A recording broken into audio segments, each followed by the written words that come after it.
নমস্কাৰ, আজি হৈছে 4 জুন আৰু আজি শনিবাৰৰ দিনটোৰ কেইবাটাও গুৰুত্বপূৰ্ণ খবৰ লৈ আহিছোঁ আৰু এনে ধৰণৰ খবৰসমূহ নিতৌ চাবলৈ আমাৰ চেনেলটো ছাবস্ক্ৰাইব কৰি ভিডিঅ'টোত এটা লাইক কৰি দিব।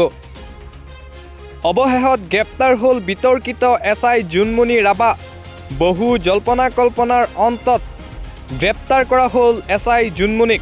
3 দিনৰ জেৰাৰ অন্তত গ্ৰেপ্তাৰ কৰে জোনমণি ৰাভাক। মাজুলী আৰক্ষীয়ে গ্ৰেপ্তাৰ কৰিছে জোনমণিক। হ'ব লগা স্বামীৰ সৈতে চাকৰিৰ নামত সংগ্ৰহ কৰিছিল ধন। ইতিপূৰ্বে আৰক্ষীয়ে গ্ৰেপ্তাৰ কৰিছিল জোনমণিৰ প্ৰেমিকক। পাবত গজা পৰ্টেলৰ বাতৰিয়ে অসমৰ বহু ক্ষতি সাধন কৰিছে। এই বিস্ফোৰক মন্তব্য কৰিছে প্ৰভাৱশালী মন্ত্ৰী পীযুষ হাজৰিকাই। দ্য ক্ৰছ কাৰেণ্টে অনা পিপি কিটৰ অভিযোগৰ প্ৰত্যুত্তৰ দিবলৈ গৈ এই বিস্ফোৰক মন্তব্য আগবঢ়ায় মন্ত্ৰী পীযুষ হাজৰিকাই। মন্ত্ৰীগৰাকীয়ে লগতে কয় যে অসমৰ মানুহে পিপি কিট কি তাকো বুজি নাপায়। চীনৰ পৰা অসম চৰকাৰে পিপি কিট লোৱা নাই। কোভিডৰ সময়ত মুখ্যমন্ত্ৰী ডক্টৰ হিমন্ত বিশ্ব শৰ্মাই ভালকৈ হোৱা নাছিল। ময়ো সৰু কোঠা এটাত শুইছিলোঁ। পিপি কিটৰ প্ৰসংগত উত্তৰ দিবলৈ গৈ এই মন্তব্য আগবঢ়ায় মন্ত্ৰী পীযুষ হাজৰিকাই।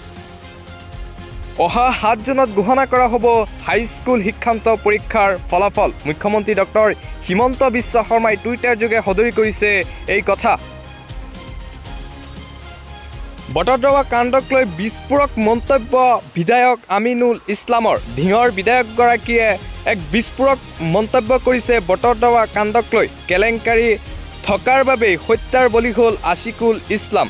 আছিকুল কোনো দুৰ্দৰ্শ অপৰাধী নাছিল। কিয় বাৰে বাৰে বলিৰ পঠা সজোৱা হৈছে মুছলমান লোকসকলক, এইবুলি প্ৰশ্ন উত্থাপন কৰিছে ধিঙৰ বিধায়কগৰাকীয়ে। অসমত জেহাদীৰ কোনো অস্তিত্ব নাই।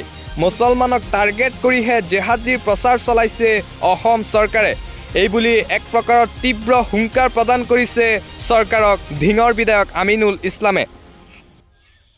গুৱাহাটী মহানগৰীত পুনৰ মৃতদেহ উদ্ধাৰ। গণেশগুৰিৰ হনুমান মন্দিৰৰ সমীপত মৃতদেহ উদ্ধাৰ। এই পৰ্যন্ত চিনাক্ত হোৱা নাই লোকজন। মাত্ৰ 108 ঘণ্টা অৰ্থাৎ 4.5 দিনৰ ভিতৰত সাজু কৰি তোলা হ'ব 75 কিলোমিটাৰ পথ। মহাৰাষ্ট্ৰৰ অমৰাৱতীৰ পৰা আকোৱালালৈ মহাৰাষ্ট্ৰ ৰাজ্যিক ঘাইপথৰ এই নিৰ্মাণ কাৰ্য চলি আছে।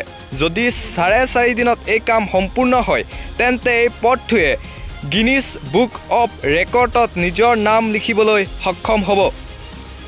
উল্লেখযোগ্য যে 3 জুন শুক্ৰবাৰৰ পৰা এই ঘাইপথ নিৰ্মাণৰ কাম আৰম্ভ হৈছে। 6 জুনৰ ভিতৰত এই পথটোৰ নিৰ্মাণ কাৰ্য সম্পূৰ্ণ হোৱাৰ সম্ভাৱনা আছে।